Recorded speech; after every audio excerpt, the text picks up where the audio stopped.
La jalousie. Comment l'expliquer et surtout comment agir dessus? Bonjour à toutes et à tous et bienvenue si vous ne me connaissez pas, je suis Esther Valentin, je suis coach en développement personnel et spécialisée en relations et plus particulièrement les relations amoureuses. Et aujourd'hui on va parler de la jalousie. Parce que la jalousie, c'est un sentiment qui est très néfaste. Déjà pour la relation, parce qu'elle impacte un bon fonctionnement relationnel et elle prive d'une valeur saine et productive, la confiance. Mais la jalousie, elle est très néfaste pour celui ou celle qui la ressent également. Parce que c'est un sentiment qui est, on va pas se le cacher, hyper désagréable à ressentir. Et elle nous maintient dans une faible estime de soi. Et en plus, elle nous amène à développer des comportements qui vont être contre-productifs à notre désir de sécurité. Parce que la jalousie vient de l'insécurité. Donc on a un désir de sécurité. Je me sens en insécurité, je développe des comportements, des attitudes, des actions, des réactions qui cultivent la vigilance, qui cultivent le contrôle et pourtant j'espère me sentir valorisée et en sécurité. Si vous avez l'habitude de me suivre, vous savez qu'on obtient comme résultat ce qu'on est en train de cultiver. Et espérer se sentir valorisé et en sécurité dans une relation tout en cultivant la mésestime de soi et de la vigilance, c'est juste irréaliste. Alors comment on explique et comment on agit sur la jalousie? Déjà, je vais vous mettre en barre de description, juste en dessous de cette vidéo, un petit e-book sur l'estime de soi à télécharger. Il est gratuit parce que développer son estime de soi, évidemment, aura un impact direct sur le sentiment d'insécurité et sur la valeur qu'on recherche. Mais je vais aussi vous mettre le lien pour avoir toutes les infos sur ma masterclass sur la maturité affective parce que là, on parle clairement de se responsabiliser de son insécurité et de quitter les comportements de contrôle qu'on essaye de décharger sur l'autre. En fait, on décharge notre insécurité sur l'autre. Tout ça, je vous laisse le regarder en barre de description. Bien sûr, c'est à votre disposition. Donc revenons-en à comment on agit sur la jalousie et comment on l'explique. Il faut déjà réaliser que la jalousie, c'est de la peur et de la mésestime de soi. C'est de l'insécurité que nous projetons dans la relation. On la décharge sur l'autre. C'est-à-dire qu'on demande au partenaire de la prendre en charge quand on ne le fait pas soi-même ça va être du contrôle, par des demandes exagérées d'être assuré, etc., etc. Mais cette prise en charge n'est certainement pas dans le rôle du partenaire. Il faut aussi intégrer l'idée que la jalousie, elle prive d'amour. Parce qu'elle prive de respect. Parce que si on laisse la jalousie, cette peur, dicter nos comportements, eh bien, elle nous fait développer des stratégies superficielles pour se sécuriser. Le contrôle, par exemple. Surveiller l'autre, se donner certaines permissions pour le surveiller, lui dire ce qu'il a le droit de faire ou non, entre autres choses. C'est tout simplement un manque de respect de cette personne.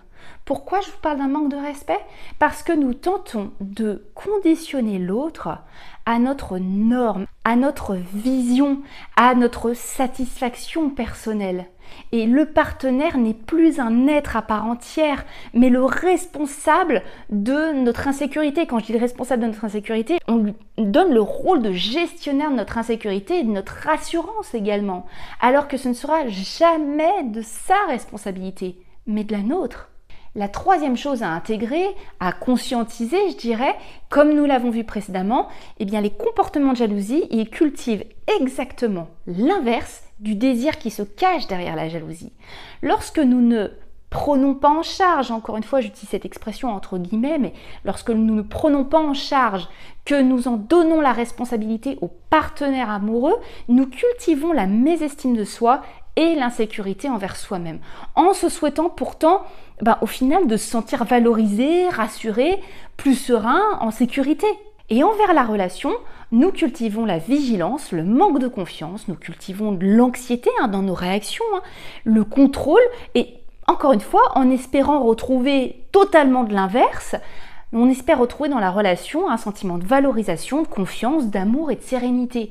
En gros, on cultive l'inverse du résultat qu'on recherche. Ça, c'est ni plus ni moins une forme d'auto-sabotage qui nous mène à obtenir pour résultat ce que nous cherchons pourtant tellement à fuir. Et là, vous pouvez potentiellement vous poser la question, si la jalousie provient de la relation, des comportements de l'autre, eh bien, dans ce cas-là, je vais vous dire quelque chose de très simple. Soit la jalousie, ce sentiment de jalousie, n'émane pas de votre environnement et elle est de votre responsabilité de vous occuper de votre peur, soit elle émane de notre environnement, de notre relation qui est insécurisante. Pas de respect des valeurs, pas de respect des limites.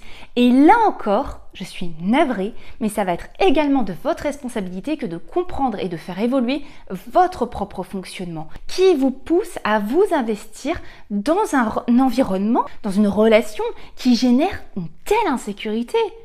Et en plus à vous y maintenir. Que la peur vienne de l'intérieur de soi ou de l'extérieur, il en reviendra toujours à nous de ne plus y répondre par évitement.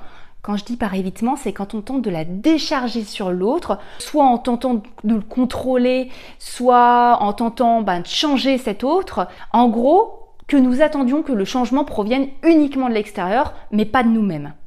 Il sera temps, dans tous les cas, de se sentir responsable et investi à s'amener à créer ce changement.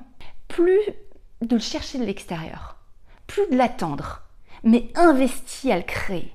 La conclusion vraiment de tout ça, la conclusion à retenir, c'est qu'une jalousie qui nous amène à avoir des comportements, des actions et des réactions de jalousie comme nous l'avons vu ensemble dans cette vidéo, eh bien c'est le signe que vous devez prendre soin de vous, ni plus ni moins.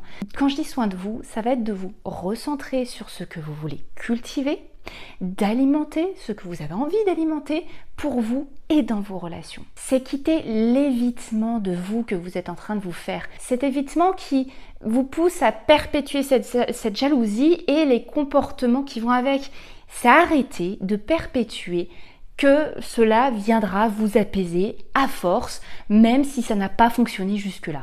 Oui, je vais garder les mêmes fonctionnements, ça n'a pas apaisé, je sens que je suis toujours jaloux, je sens toujours cet inconfort, mais je vais continuer, je vais rien changer, et peut-être qu'à force, à l'extérieur, la relation, l'autre, dans cet abus de contrôle, un jour, je me sentirai mieux. Non, c'est quitter cette idée-là. C'est quitter cette idée-là pour enfin vous reporter cette attention et je dirais ce courage de redevenir celui ou celle qui décide de surmonter et surtout qui choisit dorénavant ce qu'il ou ce qu'elle veut cultiver en lui ou en elle et surtout autour de lui et autour d'elle. Et ça sera une décision personnelle. Les ressources après, que vous alliez les chercher, que vous fassiez aider, que vous lisiez, que vous preniez un coaching, que vous preniez une thérapie, que vous fassiez une thérapie, bref, peu importe, il existe des ressources à foison, il y en a de partout. Mais d'origine, il faut quitter cette idée d'éviter de faire face à ça, d'éviter de se responsabiliser en maintenant les comportements. À partir de votre décision, l'ouverture, le champ des possibles est là.